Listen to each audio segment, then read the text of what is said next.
Depuis fin décembre 2025, on a un vaste mouvement contestataire qui secoue l'Iran et le pouvoir de l'ayatollah Ali Khamenei. Ces manifestations, elles se multiplient et la répression est très violente. On a plein d'ONG qui évoquent des milliers de morts. Alors le président américain menace une nouvelle intervention militaire et appuie les revendications de Reza Pahlavi, le fils du dernier shah d'Iran. Et celui-ci appelle à la chute du régime et à une transition politique, tandis que certains de ses partisans évoquent même un retour de la monarchie. C'est une situation qui rappelle forcément un précédent majeur, celui de la révolution iranienne en 1979. Elle naît d'un profond rejet du règne de Mohammad Reza Pahlavi. Dès 1962, on a le Shah qui lance la révolution blanche. C'est un vaste programme de modernisation du pays. Il va accélérer l'industrialisation, il va imposer une réforme agraire, il va encourager l'occidentalisation de la société, et tout ça avec le soutien actif des États-Unis. Mais cette modernisation,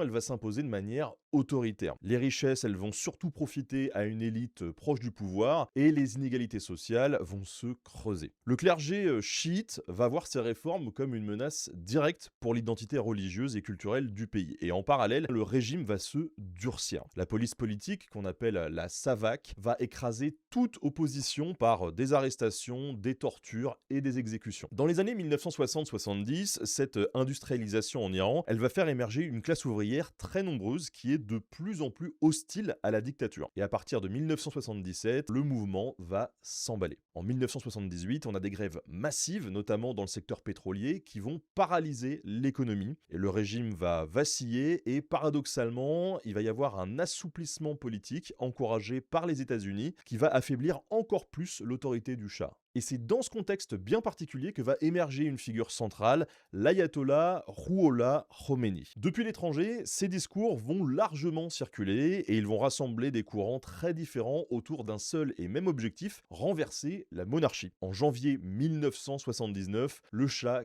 quitte l'Iran. Et le 1er février, Khomeini rentre à Téhéran sous les acclamations et va imposer rapidement la République islamique en transformant une révolution populaire en régime théocratique. Aujourd'hui, la nouvelle génération qui descend dans la rue en Iran, elle porte un regard très critique et désabusé sur cet héritage. Parce que pour ces jeunes manifestants, les extrémistes religieux n'ont apporté que le chaos en entraînant leurs parents dans une révolution sans issue qui a plongé le pays dans la ruine et le désastre. À leurs yeux, donc, la voie de la réforme, ça aurait été la seule solution pour corriger les dérives de l'ancien régime. Et donc, ils estiment qu'il ne fallait en aucun cas abandonner le destin de la nation entre les mains de ces monstres, je cite, qui l'ont mené à l'impasse actuelle. En tout cas, avec l'équipe, on tenait à adresser tout notre soutien au peuple iranien.